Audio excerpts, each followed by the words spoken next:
What happens when you lose motivation? Because at some point along the journey, it's bound to happen. Do you pack up your bags and quit right then and there? Or do you wallow in self-pity? Or what do you do? From my experience, a loss in motivation usually happens when I'm so focused on the end result and not enough on the journey and process that I'm experiencing right now. I remember going into my junior cross-country season in college, and my only goal was to break 25 minutes in the 8K. While this was a really good goal, I got way too wrapped up in the numbers and the times and the splits and the end result and wasn't focused enough on executing in the moment. I was too overwhelmed by the end goal and wasn't focused enough on the journey of getting there. Going into the fourth 8K of the season, I still hadn't broken 25 minutes, and I knew that I had to shift something in my perspective and approach to the race. I remember this fourth race so vividly because it was Chili Pepper XC Festival in Arkansas. It was super hot and dusty on the day, and the conditions were not ideal to run fast times. But when I showed up to the race, I threw the idea of running a fast time out the window, and I only focused on running the best effort that I possibly could on the day. Instead of getting out in the race and trying to hit a certain time or a split, I wasn't focused on any of that. As a result, I naturally split 5-minute miles, and they felt effortless. Throughout this entire race, I knew I was running to the best of my ability, but had no clue how fast that was. When I got to the finish line, the clock showed 24:39, which was nearly a 30-second personal record. Because I didn't waste any mental energy contemplating splits, times, and numbers, I actually found out what I was truly capable of by just racing to the best of my ability. And when you take time to focus on the journey instead of the end result,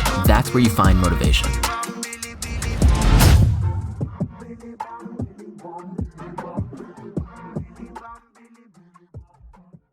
Blueberry, Kodiak cakes, oatmeal, Oikos Pro. It's race day. Cooper's on the 5K. Yep. I'm running 1500, so not as far. And we're just gonna see what happens. We're going to Rhodes in Memphis, Tennessee, and yeah, it shouldn't be like. I don't think it's gonna be like a super highly competitive meet. I think we're just gonna go out there, race a little bit, low stress, have fun, run fast. This meet was the first opportunity of the season where I could test my fitness in a 1500 as well as race in a team jersey. I decided there was no point in me running unattached for the rest of the season because I found out I don't really have the eligibility to do that. With my COVID and medical red shirts I've already taken, I'll be able to compete for 5.5 years. Next year will be my 5th and final year, so I figured if I'm healthy enough, why not compete this season? For this Rhodes 1500, I wanted to get out there and run the fastest that I could. I wanted to be in the moment and racing to the best of my ability instead of being so focused on what the end time was. I still had nerves before the race, but my goal was to get out there and enjoy every second of it. We ended up fueling this race with a BPN Go Gel, some electrolytes, and a coffee I got on campus. If you want to try out some of the BPN products for yourself, I'll link them down in the description below with the discount code so you never have to pay full price. Whenever you use this discount code, it actually supports me and the channel and everything we're doing here. Alright, so today we are at Rhodes College in Memphis, and we're doing a 1500, which is a race that I haven't really done in a little while. I'm kind of excited for it. Kind of nervous. I mean, always going to be nervous before a race a little bit, but less than 4 laps, so it's nothing to be too nervous about. I think the strategy is just get out and do what we can today. Just run with the field, maybe lead the field, run smart, run calm, run patient. I thought about doing the 5K instead of the 15, but I honestly just want to rip a 1500 and see where I stand, see where my fitness is, and just see if I can hang on to something fast. So that's kind of what we're going to do today. It's currently 11:20. And I race at probably around 1:30, so we have a little bit of time until we go off. But so for now, we're just gonna sit around, wait, hang out in the shade probably a good bit. Just be sure we're ready to roll whenever the time's right.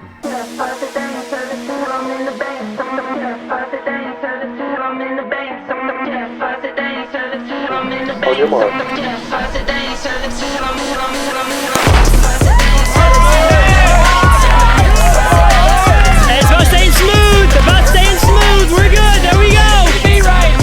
Commit to it!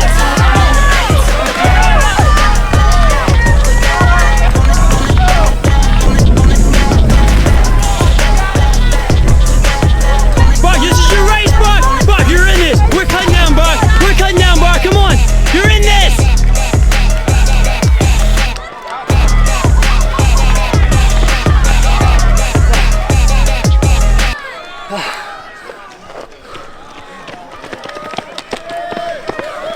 Yeah, proud of it. Very good. I tried to just go off you. Our strides are different though. I was like, oh, I can't do his stride. I was like quick for a little while, and it was like, all right, big. Well, you're big, and my big is different. This guy right here, filming today. Yeah! Freaking rock star. Fun times. I would say like the race itself, I mean, we got out in 61, 62, I think. And then we ran 64 or so for our second lap. So we came through the 800 in 206. And then with 400 to go, we were at 253 or so. So then I closed down probably in like 61 or 62. So I'll take it. We'll see what happens the rest of the season. But for now, like, I'm happy with that. We got 4 weeks to get a little bit of speed work in. And maybe I could be back down in the 350s and maybe score a little bit of conference if we run it right. After my race, I cooled down, and then it was time to watch the guys run the 4x4. We have one of the best 4x4 teams in the nation in D2 whenever we run our top guys, but for this race specifically, we decided we were going to put our miler, Cole Benoit, into the 400 just to see what he could split. Cole also runs 151 in the 800, so we knew it was going to be pretty fast. It just means that we're all here, we're all good, and we're gonna have a great time. Hi, Coach Russell. You got any bets on what Cole Benoit runs in this 4x4? Oh no, I ran 50.00, so his goal is 49. So we'll see. Think he can do it? I think he can. I mean, he should be able to beat this old man. That's for sure. Yeah. Let's go, Connor Stewart. Knees.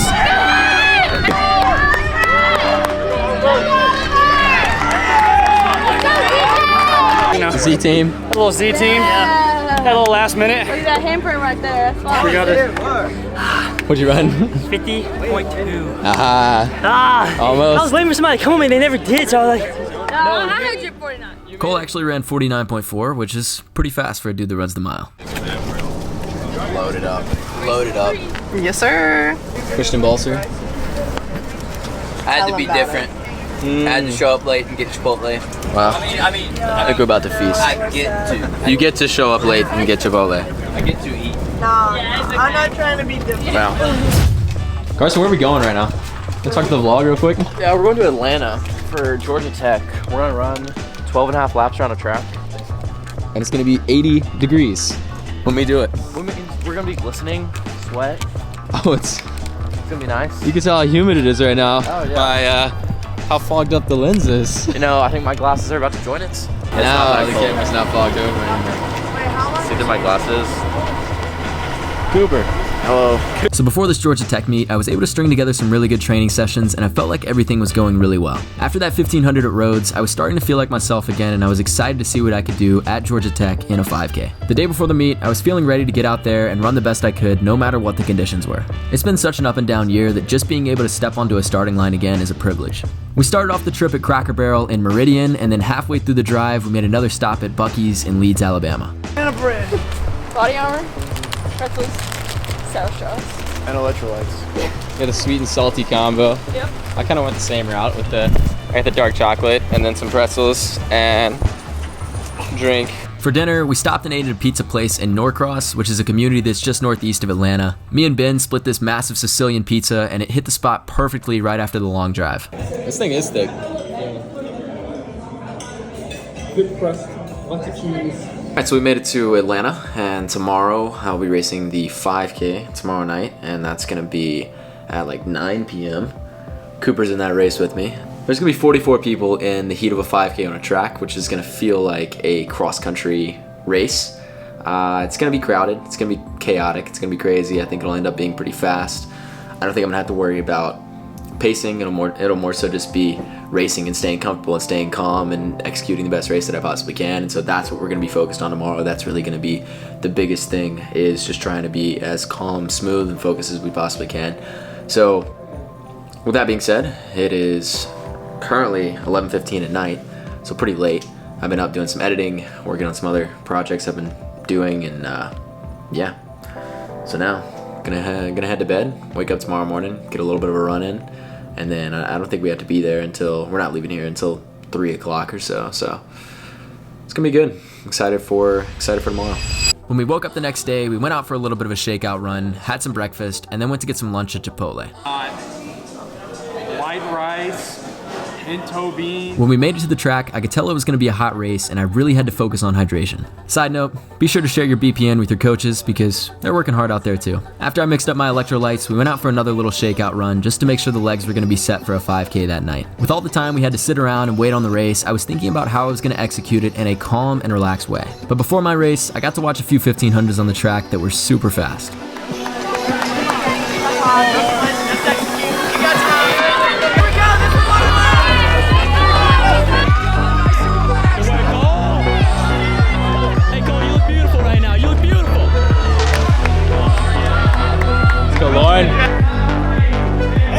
6.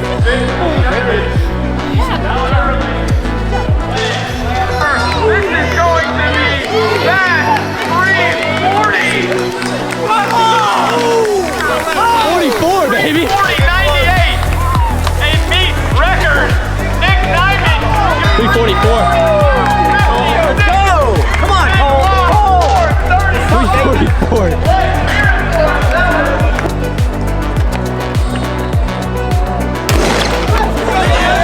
B, take a deep breath. Take a deep breath. Big smiles. Let's do this thing.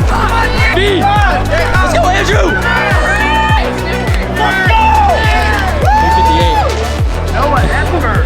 Holy cow. 358. 358. 358. Let's go. Bro. I didn't have to race. You did lead half the race. Going dead. Hey, you know where to go, man. Oh my gosh. Are you actually bringing it? Yeah. They took the plastic pieces, or took the paper out of them just a second ago. Here we go.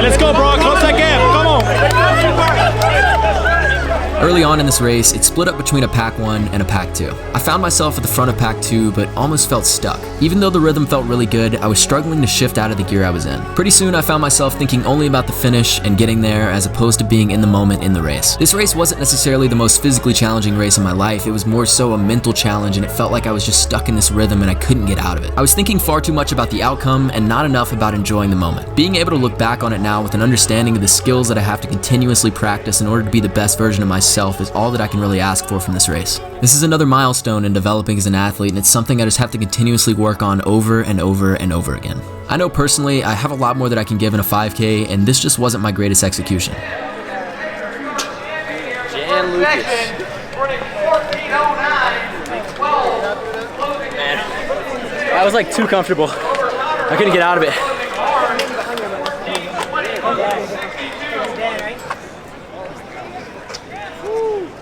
We all tried to go with you. Thanks, bro. Yeah, it's hot out here. My back is killing me. My like SI joint got inflamed like throughout the week. I could kind of feel it, and then middle of that race, it just bit me. And now I can hardly jog. So I'm supposed to run an 800 tomorrow. I don't think I'm gonna be running an 800 tomorrow. As far as the 5K went, like, definitely wasn't my best. It wasn't my best effort, and I kind of just accepted that. It just didn't. I couldn't get out of the gear that I was in. It felt like, I feel like in a 5K you go through a series of gears. You go through, maybe it's 1 through 8, and I made it to 4th gear, and I couldn't shift anymore. And it was like, oh, 4th gear, and we're just gonna sit here. And whenever you start burning out that gear, it's like your pace starts to fall off. It starts to get slower, and like if you don't shift to the next gear, then you end up just falling off the pace and not executing the best race that you know you can execute. And so there's only one person that ran a PR? There was only one PR. There was only one PR in the field of 150 5K runners, and he was the winner of Heat 2. He ran 14:55? 14:59. That was the only PR of the night. So you were seated 29th, I was seated 30th, and then Cooper finished 19th, 20th? And then I was like 23rd, 24th, so like I finished higher than I was projected. I guess that's a positive I could take away from it. Like the place was better. I just felt like I had a lot more in me, and I just felt like I got too comfortable and too much into a rhythm in that race, and that's definitely just on me. So the sport of running has a lot of ups and downs, as many of you guys know, as many people watching this have dealt with before, as you've seen me deal with before, and one of those things, like, I haven't been able to really run this past week just because I've been dealing with the issue with my back and my hip, and it's 7 days later. I didn't record anything really the Saturday of the meet. The team did really well. There were some good performances, but I was just mainly doing some photos, doing some media stuff, helping out however I could with the team. But yeah, my back was hurting. I couldn't jog a cool down after the race. I couldn't run the next day. And I think what it actually is, now that I'm a week later, I think I've discovered that the source of the issue is like some tightness in the lower part of my back, the upper part of my glutes, that I'm just having to work out with a massage gun, having to just get some of that tightness, some of those knots out. I think those knots are actually affecting the firing pattern of my glutes. And so what's ending up happening is it's creating some stress in the leg and the hip and the back, and everything's kind of radiating around that area. And so now that I've kind of been able to pinpoint that issue, it's a week later, and I was supposed to run a 1500 today, but I'm not gonna be able to run a 1500. We have our conference championships coming up next week, and hopefully I'll be able to run there. I'm planning on running there. I'm not sure exactly what that looks like, what that's gonna look like, what event I'm gonna be in, but it has been, it's been a fun last few weeks, being able to actually race again, and being able to step on the line and just having the opportunity to do that.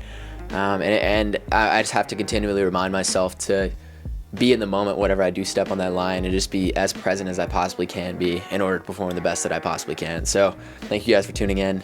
Drop a like, subscribe, comment, share this video, help the channel grow. I'll see you guys in the next one. Thanks for tuning in, and yeah.